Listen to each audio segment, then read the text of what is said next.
Oh hey, hi, and welcome back. Time once again for some more cooking with the First Baptist Church. Hey, we've had some fantastic muffins, banana muffins. We've had some great cookies, rainbow cookies and snickerdoodles, some fantastic jams, and we had Pastor Nick's 3-alarm salsa. So now it's time for Protein Week. Yes, we're going to be doing some protein this week. Got a couple of different meat dishes that we're going to put out for you. Things that you can do at home pretty easily, pretty quickly with as little effort as possible. In the summertime, you really want to just kind of relax, have a good time, hang out by the pool. You don't want to spend a lot of time cooking. So here's some things that kind of cook themselves, and you can just kind of go from there. So enjoy what we got for you this week. Try it at home. Have a good time. We'll see ya.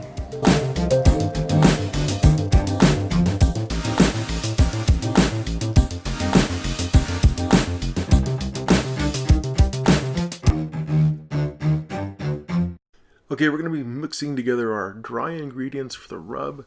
I usually put them in a big silver bowl.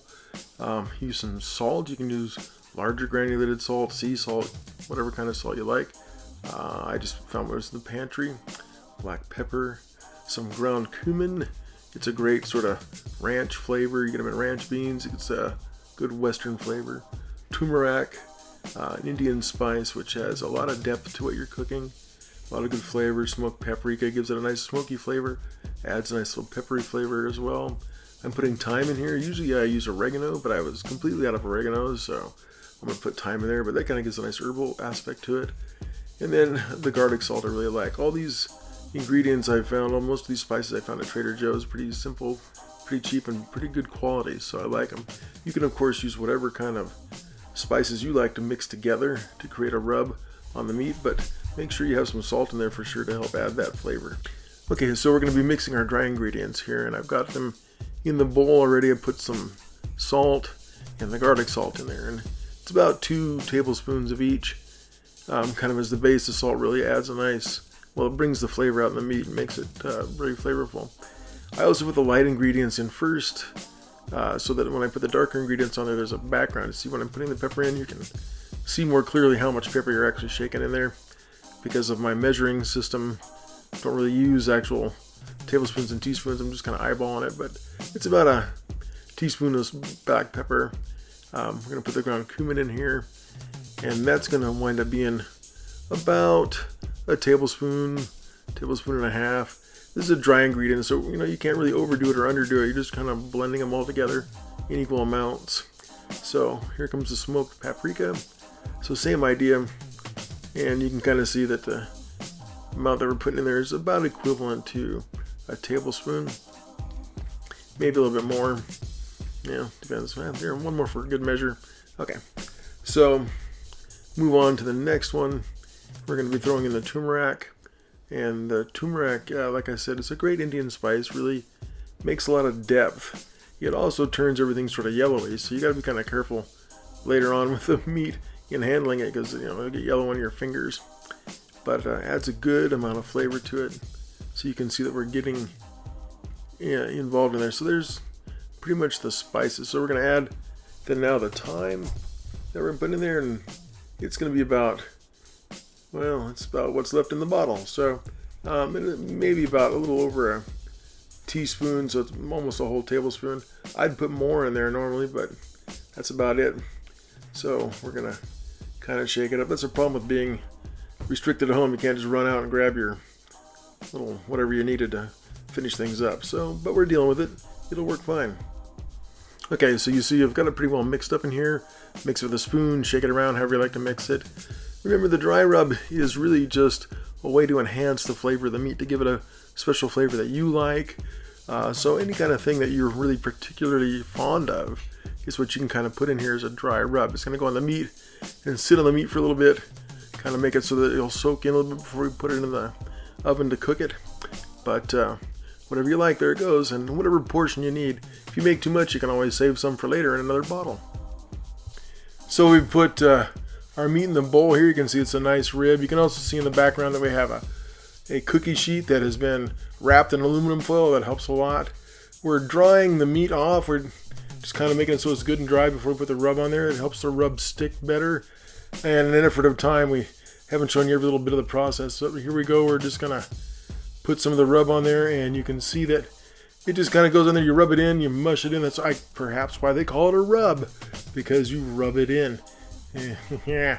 Anyway, so you want to make sure you get all the meat on the sides, on the top.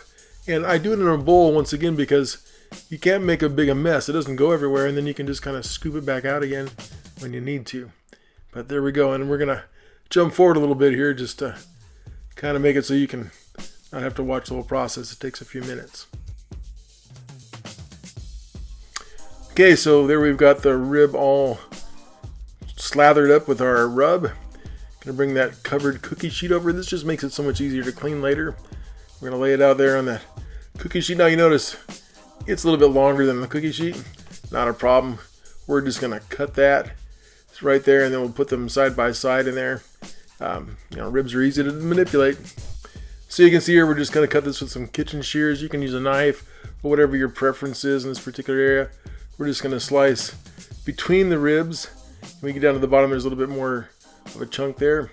So once we've got them separated out, we're going to put them on the cookie sheet there just side by side.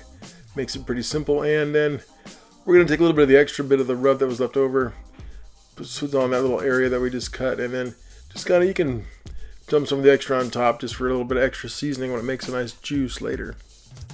So for these ribs today, we're going to use this roaster oven. In the summertime, it doesn't add as much heat to the house as if you use your bigger oven. And people have been cooking with these things forever, especially in churches. Set up at about 450 degrees to start with.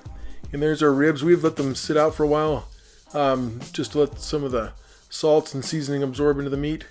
We're going to shake them down a little bit on the cookie sheet, just kind of put some of the extra stuff underneath it, so that when the juices kind of leak out of there and get into the pan, then some of that aromatic stuff will come back up into the meat a little bit. So, we're just kind of do a little bit, and we'll set them right back down on top of there. That works pretty well that way. So then they're getting ready to go in.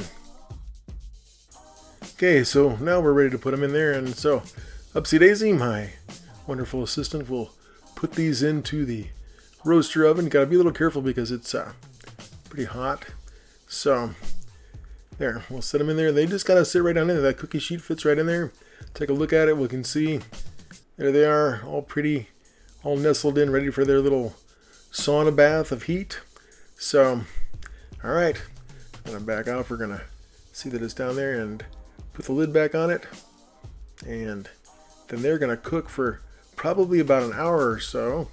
We'll check them a little bit. The main thing is we get that temperature up above 175 to make sure that they're done. So we'll be back in just a minute. Of course, while you're waiting for these ribs to be done, you can prepare all the side dishes, or you could do something else like sit there and stare at your lava lamp for a while and watch it go. Been a while since you've seen those. You could download a video game if you want. Play that later. Or you could watch some self-help videos and see how they can help you organize your life a little bit. Okay, so these ribs have been in here for about an hour or so. And we're going to check them real quick. Notice how the meat's already pulled away from that one rib there on the end. That's always a good sign that they're done. We're going to take their temperature. And when you're doing the temperature, you want to put the thermometer into the meat part right next to a bone and kind of in the thicker part. And we're shooting for a temperature, and you can see it's starting to go up already. That's above 165, because that's kind of where you want meat. That's when meat's pretty rare-ish. And then we're going to get up into the 170s, 180s on this. Ribs, a lot of times, I like to have in the 180s somewhere. That helps them still be moist, but easier to handle because they're a finger food. And they kind of work. Look, we're already at 74. It's still climbing pretty fast, so I'm sure we're going to hit that 180 mark. But that ensures the fact that you've killed all the pathogens, and they should be good to go and tasty. And yeah, we're well over 180, so you can see it's slowing down a little bit. So, but they're done. They are ready to come out of there. Okay, so we're going to bring them out of the roaster pan now. And the nice thing about the roaster pan, it's got these little handled. It just makes it easy to bring it out of there. And we'll take a good look at that. Oh man, that certainly smells really good at the moment. And let me see, I'm going to readjust here so you can get a better look at these. There we go. And put a little light on it. Nice looking set of ribs. All right. Okay, we've let them rest for a few minutes. Letting them rest just kind of helps the juices coagulate in there a little bit so they don't flow so much when you cut it. Makes it a little easier to handle, as you can see. And then you can look down the ribs. You can see all the different ribs here. We're going to slice them right down between the bones. So it's a pretty simple thing. It just slices right down there. It's pretty simple. The knife just glides right along the bone and just cuts it. You can see how it just slips right down right off the end. And you can cut it several different ways. I mean, if you prefer to just kind of hack it down through there, you can push it in there. It's a little more difficult, but I always just try to bring it up and just push it right down. It just slides so easy down there. You can see that it's nice and done all the way through. It's got some good juice on it. And we're going to just keep doing this. We'll prepare the entire rack this way. Then we'll plate it up in a couple of different ways for you. So before you show you how we plated it, I just wanted to show you, there's that aluminum foil wrapped cookie sheet. You can see that all that grease, a lot of that stuff would just be stuck on to the cookie sheet itself. So but we're going to just pop that right off, and it's going to be super easy to clean. Look at that.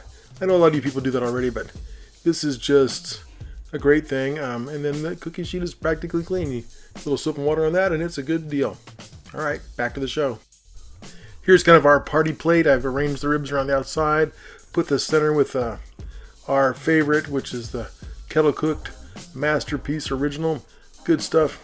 And then people can just come by and grab a rib, pick it up. We can put a little dip into the sauce there if you want and get it kind of nice and juicy. You don't need to coat the whole thing, but there you go. I mean, easy for people just to come grab one and go take it and nosh away. There it is. Looking tasty. Remember, that meat's got to have a good flavor on it before you put the sauce on. That's the key to any good ribs. So plate it up like this for your party. Or of course you can plate it up real nice. We've got some ranch beans on there, some stir-fried vegetables, a baked potato we've cut into quarters. You can put some butter and salt on that. And there's our ribs with a little bit of sauce drizzled on them. Oh, making me hungry. Hey, thank you for watching. I hope you enjoyed it. I hope maybe it's something you want to try. The world of food is a fantastic place. Lots of great things to experiment with. And pork ribs, always good during the summertime. So, join us next week when we'll be having something else. See you later.